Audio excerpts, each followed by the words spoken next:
Hello friends, myself CA Sanjay Shah. Welcome to our YouTube channel Concepts, a premier institute for CA. Students, आज ये video जो है ये CA inter में 25 के फाइनेंशियल मैनेजमेंट का पेपर रिव्यू करने के लिए लाया गया है और मैं आपके साथ पेपर रिव्यू के साथ साथ इसके जो MCQ के क्वेश्चंस आए थे उनके भी आंसर्स आपके लिए लेके आया हूँ स्टूडेंट्स का जो रिव्यू है वो यही है कि सर पेपर जो है वो मॉडरेट था, सर हम कुछ कुछ पॉइंट्स में कंफ्यूज हो रहे थे। तो आज हम डिस्कस करते हैं एक बार कि पेपर कैसा था और फिर उसके बाद स्टूडेंट्स अगर इसमें कोई सोल्यूशन निकलेगा तो वो भी हम आपको बताएंगे। मेरे अकॉर्डिंग भी स्टूडेंट्स पेपर में कुछ ऐसे पॉइंट्स थे जो स्टूडेंट्स को कंफ्यूज कर सकते थे और कुछ ऐसे टॉपिक से भी क्वेश्चन आए हैं जो स्टूडेंट्स छोड़ के जाते हैं। फॉर एग्जांपल MIRR से क्वेश्चन पूछ लिया, modified internal rate of return पूछ लिया, स्टूडेंट्स सोचते नहीं आएगा पर मैंने आपको पढ़ाया है और स्टूडेंट्स वही टॉपिक एग्जाम में फिर से आया है। स्टूडेंट्स, सबसे पहले MCQ क्वेश्चन का डिस्कशन करें। यू नो कि MCQ FM में जो है स्टूडेंट्स 50 मार्क्स के अकॉर्डिंग 15 मार्क्स का ही आता है, 30% के अकॉर्डिंग 15 मार्क्स का ही MCQ आता है। तो उसमें सबसे पहला केस सिनेरियो आया था सेक्शन A में पार्ट 1 में अकॉर्डिंग टू द सेट। पहला क्वेश्चन केस सिनेरियो 1 लिखा हुआ है, ये वर्किंग कैपिटल का क्वेश्चन था स्टूडेंट्स। किसका क्वेश्चन था? वर्किंग कैपिटल का। मैं इसका सल्यूशन भी दूंगा आपको जिससे कि आप लोगों को कोई अगर प्रॉब्लम हो तो वो हम डिस्कस कर सके। XYZ wants to establish a shoe manufacturing unit. To set up this unit, it needs a loan. XYZ approaches a commercial bank for working capital loan. तो हम लोग लोन लेने के लिए जाते हैं बैंक में। To bank has asked the company to present the proposal. To prepare such proposal, company has appointed you and provided some information about the plan. Margin of safety 10% रखना है स्टूडेंट कंटिजेंसी का, तो ये हम किसका करते हैं? नेट वर्किंग कैपिटल का 10% करते हैं students. The company wants to keep cash balance of 90,000 rupees, cash balance 90,000 का रखना है, ये हम लोग ऐड करते हैं करंट असेट्स में। Product will be sold at a GP of 25% on COGS। Students, हम लोग क्लास में आपके साथ ये बार बार डिस्कशन करते हैं कि GP जो है वो सेल्स का भी परसेंट हो सकता है, GP कॉस्ट का भी परसेंट हो सकता है। तो यहाँ पर इस बार इन्होंने GP कॉस्ट का परसेंट दिया था, तो अगर हम कॉस्ट को 100 मान ले, GP आपका 25 है, तो your sale is for 125। Depreciation को इन्होंने क्लियरली बोल दिया है कि ये कॉस्ट ऑफ प्रोडक्शन का पार्ट है। Depreciation student cost of production का पार्ट रहेगा, तो यानी ये आपके GP से पहले ही आ जाएगा। Stock of raw material will be held at 1.5 months of its consumption. Raw material का जो होल्डिंग पीरियड है वो 1.5 मंथ्स का रहेगा। फिनिश गुड्स स्टूडेंट्स 1 मंथ का रहेगा। Finish goods will be valued at manufacturing cost. Finish goods को manufacturing cost पे वैल्यू करना है स्टूडेंट्स। मैन्युफैक्चरिंग कॉस्ट मतलब मटेरियल आ गया, वेजेस आ गया, मैन्युफैक्चरिंग ओवरहेड्स आ गए, ये आपकी मैन्युफैक्चरिंग कॉस्ट होगी। Company will sell shoes in domestic as well as in foreign market. Total sales will be 30 lakh rupees. 20% of sales are foreign sales and there will be a delay of half month to realize the sale proceeds. तो student foreign में बेचने में आधा महीने का उधार दिया जाएगा। All domestic sales will be on credit and उसमें 2 मंथ्स का उधार दिया जाएगा। यहाँ पे इंडिया में बेचेंगे 2 महीने का उधार होगा, बाहर बेचेंगे तो आधे महीने का उधार रहेगा। Raw material will be 25% of estimated cell, जो भी आपकी सेल है स्टूडेंट्स उसका 25% रॉ मटेरियल रहेगा। And the company will get a credit period of 2 months of its consumption from supplier of raw material. 2 months का क्रेडिटर का payment period भी रहेगा। वेजेस हमारे 20% रहेंगे and will be paid in half month lag, मतलब आधे महीने के लेट से हम उसको पे कर देंगे। Outstanding cash manufacturing overhead will be 60,000। Manufacturing overhead outstanding दिया हुआ है स्टूडेंट्स, ये पूरे साल का नहीं है, ये आपको 1 महीने का दिया हुआ है क्योंकि 1 मंथ एरियर में है, तो पूरे साल का 7,20,000 रुपए हो जाएगा, 7,20,000 rupees. And total administrative cost to be paid after 1 month will be 1,80,000 rupees. हमारा हर महीने के बाद हम लोग पे करेंगे एडमिनिस्ट्रेटिव कॉस्ट 1,80,000 रुपए का स्टूडेंट्स। अच्छा, ये एडमिनिस्ट्रेटिव कॉस्ट लिखा नहीं है कि रिलेटेड टू प्रोडक्शन है या जनरल है, तो स्टूडेंट्स हम लोग इसको जनरल मानेंगे क्योंकि क्वेश्चन में GP वर्ड यूज किया हुआ है, तो एडमिनिस्ट्रेशन एक्सपेंस GP के बाद ही आता है, तो इसलिए इसको हम लोग जनरल एडमिनिस्ट्रेशन ओवरहेड मानेंगे, रिलेटेड टू प्रोडक्शन नहीं मानेंगे। एनुअल सेल्स प्रमोशन एक्सपेंस 90,000 है, which will be paid quarterly in advance. The company wants to submit the proposal on cash cost basis. Cash cost basis पे करना था students. तो पहले मैं आपके साथ आंसर डिस्कस कर लूं। सबसे पहला पॉइंट बोल रहा था करंट असेट्स निकालो ऑन कैश कॉस्ट बेसिस। तो करंट असेट्स निकालो ऑन कैश कॉस्ट बेसिस, तो उसका आंसर स्टूडेंट्स डी आएगा। अच्छा, दूसरा पूछा था what is the current liability, what is the current liability, तो वो स्टूडेंट्स आपका डी आंसर आएगा। करंट लायबिलिटी का टोटल, करंट असेट्स का टोटल डी है और करंट लायबिलिटी का टोटल भी डी है। और इसके अलावा स्टूडेंट्स थर्ड पॉइंट पूछ रहा था कि वर्किंग कैपिटल बताइए कितना आएगा आपका आंसर, तो वर्किंग कैपिटल का आंसर ए आ रहा है स्टूडेंट्स, ए आ रहा है ना।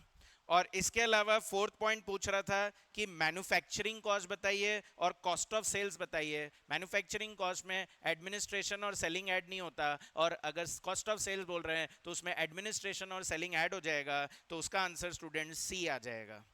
इसके अलावा स्टूडेंट्स आपका सी की जगह स्टूडेंट्स ए आएगा, एक्चुअली सी की जगह ए आना है ना, सी की जगह स्टूडेंट्स ए आएगा। और फिफ्थ में स्टूडेंट्स बोल रहे हैं what will be the finish goods inventory and total debtors, तो फिनिश गुड्स इन्वेंट्री का आंसर सी हो जाएगा एंड डेटर्स का आंसर भी सी हो जाएगा 331,500, 331,500। हाँ, पर मैं ये स्टूडेंट्स आपको बता दूं कि अगर किसी ने एडमिनिस्ट्रेशन ओवरहेड को जनरल नहीं मान के रिलेटेड टू प्रोडक्शन माना है, तो उसके अकॉर्डिंग भी आंसर्स मैच तो कर रहे हैं यहाँ पर, उसके अकॉर्डिंग भी आपके आंसर जो है वो आने लग जाएंगे। ठीक है, तो वो आप लोग देखिएगा कि आप लोग रिलेटेड टू प्रोडक्शन मत मान लीजिएगा, इसको जनरल मानिएगा और जनरल के अकॉर्डिंग ही सॉल्व करिएगा। मैं आपके सामने स्टूडेंट्स इसका सोल्यूशन रख देता हूँ। सबसे पहले आपको इसमें ट्रेडिंग पी एंड एल बनाना चाहिए। सबसे पहले हम लोग यहाँ पे क्या बनाते हैं, trading and P and L, क्योंकि जीपी है तो trading and P and L बना लेते हैं स्टूडेंट्स। सबसे पहले यहाँ पर आप बाय सेल्स लिखेंगे, तो डोमेस्टिक सेल आपकी हो जाएगी 24 लाख और आपकी एक्सपोर्ट सेल जो है वो कितनी हो जाएगी 6 लाख। स्टूडेंट्स आप लोग को ये अवेयरनेस होनी चाहिए कि आपको ये क्वेश्चन कराया गया था, है ना, क्लास में ऐसा क्वेश्चन हम करा चुके हैं और वही क्वेश्चन जो है वो एग्जाम में आया था। तो आपकी सेल हो जाएगी 30 लाख। इसके अलावा डेबिट साइड में स्टूडेंट्स आपका रॉ मटेरियल आ जाएगा, तो रॉ मटेरियल जो है वो उन्होंने प्रपोर्शन दे रखा है, तो उससे 7,50,000 आ जाएगा। और वेजेस गिवन है स्टूडेंट, तो वेजेस आपकी 6 लाख आ जाएगी 20% के अकॉर्डिंग। और इसके अलावा मैन्युफैक्चरिंग ओवरहेड आउटस्टैंडिंग दे रखा था, तो 60,000 को इंटू 12 कर देंगे तो पूरे साल का आ जाएगा 7,20,000। इसके अलावा डेप्रीसिएशन भी कॉस्ट ऑफ प्रोडक्शन का पार्ट है। और इसके अलावा स्टूडेंट जीपी आ जाएगा, तो डेप्रीसिएशन हम लोग बैलेंसिंग फिगर निकाल लेंगे और जीपी जो है वो आपका कितना आ जाएगा 6 लाख। जीपी कितना आ जाएगा आपका 6 लाख। 6 लाख कैसे आ रहा है सर, 30 लाख की जो सेल है, 30 लाख की जो सेल है ये 125 के लिए है, तो 25 के लिए कितना होगा, तो जीपी आ जाएगा 6 लाख, बिकॉज 25% ऑन सीओजीएस लिखा हुआ है, cost is 100, profit is 25, sale is 125, तो ये 125 के लिए है, तो 25 के लिए जीपी आएगा। इससे बैलेंसिंग फिगर आपका 330 का स्टूडेंट डेप्रीसिएशन आ जाएगा। फिर हम इस जीपी को क्या करेंगे, ब्रॉड डाउन करेंगे, तो बाय जीपी ब्रॉड डाउन आपका 6 लाख आ जाता है और टू एडमिनिस्ट्रेशन एक्सपेंस आ जाएगा स्टूडेंट्स, दैट इज 1,80,000 और टू सेलिंग एक्सपेंस आ जाएगा, तो सेलिंग एक्सपेंस जो है वो कितना हो जाएगा आपका 90,000 and that gives you a net profit. तो 6 लाख में से अगर आप लोग 2,70,000 माइनस करेंगे तो आपका नेट प्रॉफिट भी 330 आ जाएगा। कैश कॉस्ट बेसिस पे करना है तो डेप्रीसिएशन निकालना जरूरी है, नेट प्रॉफिट निकालना जरूरी है। स्टूडेंट्स इसके बाद आप लोगों ने अपने करंट असेट्स एस्टिमेट किए होंगे, तो करंट असेट्स में सबसे पहले रॉ मटेरियल स्टॉक आएगा। जो भी स्टूडेंट सितंबर में एग्जाम देने वाले हैं प्लीज आप लोग ये क्वेश्चन खुद करिएगा, है ना, रिव्यू करिएगा कि आप लोग से कितना हो पा रहा है, और नहीं हो तो मेरे इस वीडियो को दोबारा देख लीजिएगा जिससे आपको सोल्यूशन मिल जाए। तो 7,50,000 इंटू 1.5 डिवाइड बाई 12, तो इट विल बी 93,750। इसके अलावा स्टूडेंट फिनिश गुड स्टॉक आएगा इसमें, तो फिनिश गुड स्टॉक की कॉस्ट, मैन्युफैक्चरिंग कॉस्ट वैसे भी इन्होंने पूछा है, मैन्युफैक्चरिंग कॉस्ट का टोटल आ रहा है स्टूडेंट्स 20,70,000 रुपए, मैन्युफैक्चरिंग कॉस्ट का टोटल 20,70,000 रुपये आ रहा है कैश कॉस्ट बेसिस पे, डेप्रिसिएशन को काउंट नहीं करना है।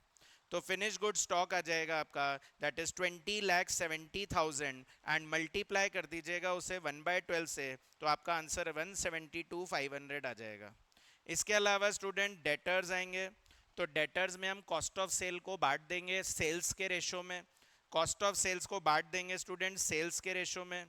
तो आपकी मैन्युफैक्चरिंग कॉस्ट जो है वो 20,70,000 आ चुकी है, और उसमें अगर आप एडमिनिस्ट्रेशन ओवरहेड ऐड कर देंगे तो एडमिनिस्ट्रेशन ओवरहेड है स्टूडेंट 1,80,000 का, और इसमें अगर आप सेलिंग ओवरहेड ऐड कर देंगे, दैट इज सेलिंग ओवरहेड कितने का है 90,000 का, तो you get your cost of sales, and cost of sales कितनी आ जाएगी 23,40,000।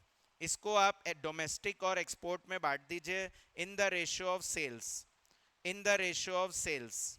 तो हमने ऐसा क्वेश्चन किया हुआ है बुक में, और वो हम लोग सेल्स के रेशो में बांट रहे थे। स्टडी मैट बोलता है सेल्स के रेशो में बांटना है स्टूडेंट, तो सेल्स का रेशो आपका 4:1 है। सेल्स का रेशो क्या है आपका 4:1। तो जब आप इसे सेग्रीगेट करेंगे in the ratio of sales, क्या करेंगे students in the ratio of sales करेंगे, तो ये आ जाएगा आपका 18,72,000 एंड 4,68,000, 1872 एंड 468। तो डेटर्स आ जाएंगे आपके 18,72,000 को तो 2 मंथ्स का उधार दिया जाएगा डोमेस्टिक में, और जो 4,68,000 है स्टूडेंट उसको हाफ मंथ का उधार दिया जाएगा। तो इफ यू सॉल्व दिस, तो 3,12,000 ये हो गए, और 468 इंटू 0.5/12 19,500 ये हो गए, तो इट बिकम्स 3,31,500 रुपीज। डेटर्स की वैल्यू स्टूडेंट्स 331,500 आएगी कैश कॉस्ट बेसिस पे, not on non cash cost basis. आपको क्लास में बार बार बोला गया था स्टूडेंट्स कि आप cash cost non cash cost दोनों की प्रैक्टिस करा करिए, एग्जाम में क्या आ जाए यू नेवर नो। ये आप लोग मानेंगे मेरी बात को कि हाँ सर ने हमेशा बोला था कि दोनों की प्रैक्टिस करना, और वही हुआ स्टूडेंट्स एग्जाम में, है ना। इन्होंने हमको दे दिया कि कैश कॉस्ट बेसिस पे करो। प्रीपेड एक्सपेंस स्टूडेंट 90,000 इंटू 1/4 हो गया, तो इट इज इक्वल्स टू 22,500। और कैश बैलेंस भी दिया हुआ है आपका, तो कैश 90,000 है। एमसीक्यू में क्या होता है, बस आपको इतना डिस्क्राइब नहीं करना है, ये तो मैं आपके लिए सोल्यूशन लिख रहा हूँ, बाकी आपको तो जल्दी जल्दी ये कैलकुलेट करना होता है। Minus if you add this, तो इट इज 710,250, है ना, this is current asset. Current liability में स्टूडेंट्स क्रेडिटर्स आते हैं फॉर रॉ मटेरियल, तो रॉ मटेरियल में आ जाएगा 7,50,000, और हम 2 मंथ्स के उधार पे ले रहे हैं। आप क्वेश्चन को रीड करिएगा, 2 मंथ्स के उधार पे लिया गया है, तो ये आ जाएगा 1,25,000। और क्रेडिटर्स फॉर वेजेस, तो क्रेडिटर्स फॉर वेजेस है students, that is 6 lakh into 0.5/12, तो 6 लाख इंटू 0.5/12, तो दैट गिव्स यू 25,000। और इसके अलावा क्रेडिटर्स फॉर ओवरहेड भी है स्टूडेंट्स, मैन्युफैक्चरिंग ओवरहेड है, तो मैन्युफैक्चरिंग ओवरहेड का गिवन ही था 60,000, और एडमिनिस्ट्रेशन ओवरहेड में भी क्रेडिट था, तो 1,80,000, that will be 1,80,000 and multiply by 1/12, तो इट गिव्स यू 15,000। तो आपकी करंट लाइबिलिटी का टोटल 225 आ रहा है। नेट करते हैं स्टूडेंट, तो नेट वर्किंग कैपिटल आ जाता है, तो इट विल बी 485,250, 485,250, और ऐड करिएगा सेफ्टी मार्जिन, सेफ्टी मार्जिन, तो सेफ्टी मार्जिन कितना स्टूडेंट्स 10% बोला था, तो इट इज 485,250 प्लस 10%, तो आपका फाइनल वर्किंग कैपिटल आएगा 533,775। This was your final answer students, final working capital 533,775।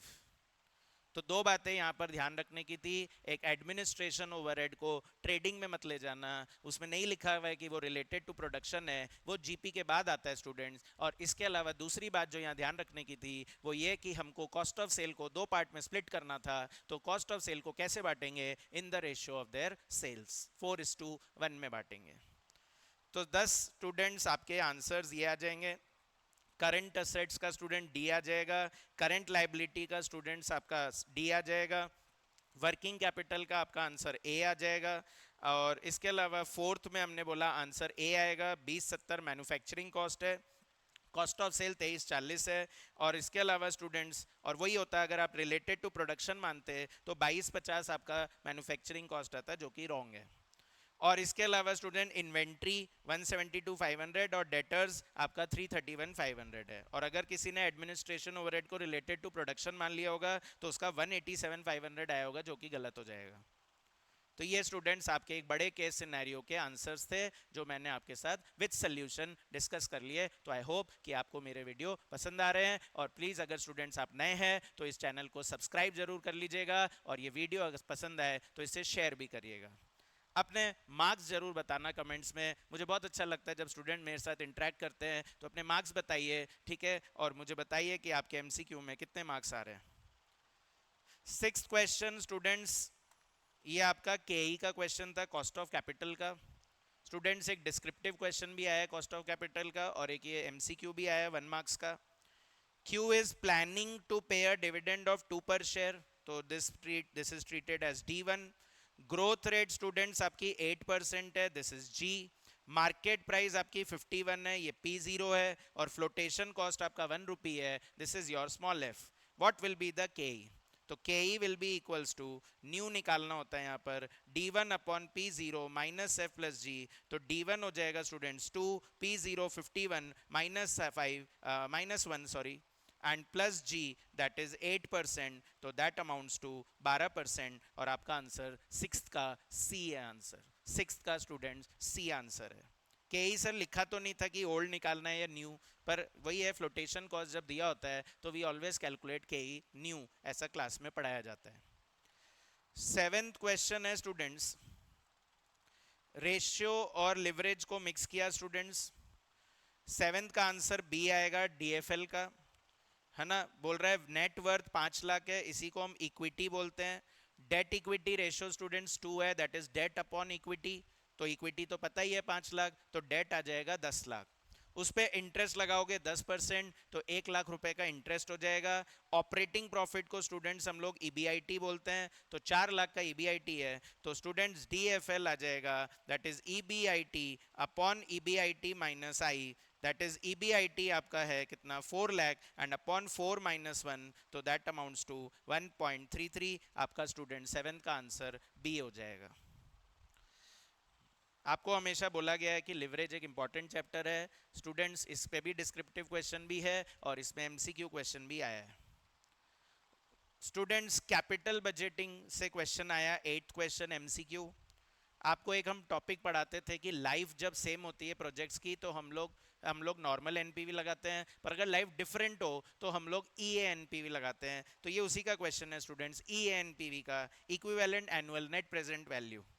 तो क्वेश्चन में प्रॉब्लम ये थी कि लाइफ x की 5 इयर्स है और y की लाइफ जो है वो 3 इयर्स है, हमको डिसाइड करना है दोनों में से कौन सा अच्छा है।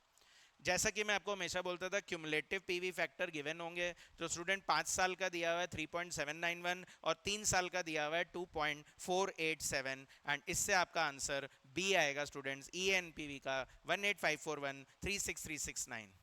क्या करना होता है यहाँ पर, हमें दोनों प्रोजेक्ट की एनपीवी निकालनी होती है। तो एक की लाइफ 5 इयर्स है, एक की लाइफ 3 इयर्स है। आउटफ्लो गिवन था स्टूडेंट्स, एक्स का 6,50,000 और वाई का 7,80,000। इनफ्लो अगर हम लिख रहे हैं तो 190 और 350, और इसको हम लोग क्यूमुलेटिव पीवी फैक्टर से मल्टीप्लाई कर दें, दैट इज 3.791 एंड 2.487, तो आपकी पीवी ऑफ इनफ्लो आ जाएगी। तो PV of inflow will be equals to 190 into 3.791, that is 720,290, and 3,50,000 into 2.487, so that is equals to 870,450। और स्टूडेंट्स इस PV ऑफ इनफ्लो में से आउटफ्लो माइनस करते हैं तो NPV आ जाएगा आपका, जो क्वेश्चन में दिया हुआ था 70290, एंड दिस इज 90450। और फिर हम divide by cumulative PV factor कर देते हैं 3.791 2.487, तो आपका EANPV आ जाता है। तो 70290 डिवाइड बाय 3.791, तो इट इज 18541, और 90450 डिवाइडेड बाय 2.487, तो 36369। तो स्टूडेंट्स मैं मानता हूँ कि एग्जाम में थोड़ा नर्वसनेस रहता है और हम टेंशन में आ जाते हैं, बट प्लीज़ आप लोग कॉन्फिडेंट रहा करिए, जो आपको पढ़ाया गया है वो गलत नहीं पढ़ाया गया है, और इसलिए उसी कॉन्फिडेंस के साथ क्वेश्चन को सॉल्व करेंगे तो आपका पेपर हमेशा अच्छा होगा। ये स्पेशली रिकमेंडेशन है for September 25 students and January 26 student कि आप लोग प्लीज़ जो आपको पढ़ाया गया है उसी पे फोकस करा करिए। इधर उधर भागेंगे तो फिर आप डेविएट होंगे और ऐसे पेपर में कंफ्यूज होंगे। स्टूडेंट्स ये थे आपके टोटल एमसीक्यूज जो इस बार पूछे गए थे। 50 मार्क्स में से 30% यानी 15 नंबर का एमसीक्यू था। आई होप कि सबके 15 में से 15 आने वाले हैं। कमेंट में मुझे जल्दी से लिख के बता दीजिए कि क्या आपके 15 आ रहे हैं। अच्छा, कई स्टूडेंट्स ऐसे भी होंगे सर प्लीज अब हमको छोड़ दो, अब हमसे मार्क्स मत पूछो, अब तो सर रिजल्ट में जो आएगा वो देखा जाएगा। बट स्टिल स्टूडेंट्स हमारे वीडियोस को आप लाइक जरूर करते रहिए, कमेंट ना करें, लाइक जरूर करते रहिए, शेयर जरूर करते रहिए। डिस्क्रिप्टिव क्वेश्चंस के बात करें स्टूडेंट्स, डिस्क्रिप्टिव क्वेश्चंस जो है वो आपके 35 मार्क्स के थे। तो उसमें स्टूडेंट्स फर्स्ट क्वेश्चन जो आया रेशियो का आया 5 मार्क्स का, बैलेंस शीट बनाने का क्वेश्चन है जो आपको बहुत प्रैक्टिस कराया गया है क्लास में। इजी सा क्वेश्चन आया था रेशियो का 5 मार्क्स का। बी क्वेश्चन डिविडेंड डिसीजन का है, थोड़ा सा उन्होंने घुमाने की कोशिश करी क्वेश्चन को, पर अगर किसी ने ध्यान से पढ़ा तो 5 मार्क्स का इजी सा गॉर्डन्स मॉडल का क्वेश्चन था, वो उन्होंने दिया। इसी वजह से मैं थोड़ा सा बोल रहा हूँ कि इसको मैं एवरेज क्वेश्चन बोल सकता हूँ, नॉट वेरी इजी, और थोड़ा सा इसीलिए पेपर को हम इजी नहीं बोल रहे हैं। कोई स्टूडेंट कंफ्यूज हो सकता है इसमें। सी स्टूडेंट्स लिवरेज का क्वेश्चन था, 5 मार्क्स का क्वेश्चन था, तो ये आपको करना ही था। 2A कॉस्ट ऑफ कैपिटल का था स्टूडेंट्स 8 मार्क्स का, और बी था आपका डिविडेंड डिसीजन का। कॉस्ट ऑफ कैपिटल में वही केडी केपी यही सब आपको निकालने थे, है ना। इंटरेस्ट रेट निकालना था आपको डेट का इस क्वेश्चन में, 8 मार्क्स का ये क्वेश्चन है। बी है आपका dividend decision, that is 2 marks का क्वेश्चन है, वॉल्टर मॉडल पे क्वेश्चन आया था डिविडेंड डिसीजन का। डिविडेंड डिसीजन से यहाँ भी 5 मार्क्स का आया, यहाँ भी 2 मार्क्स का आया, टोटल 7 मार्क्स का डिविडेंड डिसीजन से आया स्टूडेंट्स। 3A कैपिटल बजटिंग का था जिसमें MIRR पूछ लिया, मैंने आपको बताया था, और वैसा हमने एक सिमिलर क्वेश्चन ऑलरेडी कर रखा था।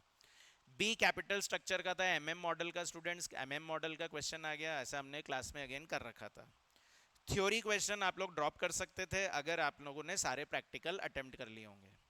तो जिनका भी सितंबर 25 में एग्जाम है, जनवरी 26 में एग्जाम है, आप लोग ये पेपर अटेम्प्ट करिए और मुझे बताइए आपको डिफिकल्टी आती है तो मैं इसके डिटेल सोल्यूशन डिस्क्रिप्टिव क्वेश्चन के भी आपको दे दूंगा। ठीक है, तो आई होप कि स्टूडेंट्स आपको पेपर समझ में आ गया, FM कैसा पेपर आया। तो पेपर का पैटर्न स्टूडेंट्स यही रहने वाला है फॉर द अपकमिंग स्टूडेंट्स। और जिन स्टूडेंट्स ने एग्जाम दे दिया है प्लीज़ आप लोग अपने गॉड को मनाते रहिए, प्रे करते रहिए कि आपका रिजल्ट बहुत अच्छा है। स्टूडेंट्स हमारे पेपर में हमारी लक फैक्टर भी बहुत ज़्यादा चलता है, और इसलिए आप लोग प्लीज़ अपने मेहनत तो आपने कर दिया है, अब भगवान को भी मनाने की कोशिश करिए, अपने अपने भगवान को सब मनाइए, और प्लीज़ आप लोग अपने ITOC पे भी फोकस करिए। अगर किसी ने ITOC का रजिस्ट्रेशन नहीं किया है तो वो भी आप लोग को अब करा लेना चाहिए। आप कोशिश करिए कि रिजल्ट से पहले ही आपका ITOC का कोर्स कंप्लीट हो जाए। प्रॉब्लम आए तो मुझे बताना, मैं भी कुछ ट्राई करता हूँ, कुछ सीट्स मैं भी दिला सकता हूँ। ठीक है, तो चलिए students, all the best for your career ahead. जिनका एग्जाम आने वाला है एकदम pull up your socks and then you have to work hard, है ना। पेपर जो है लेवल कुछ इसी तरह का रहता है। Students subscribe, like and share, ठीक है, यही हमारी रिक्वेस्ट है। Thank you.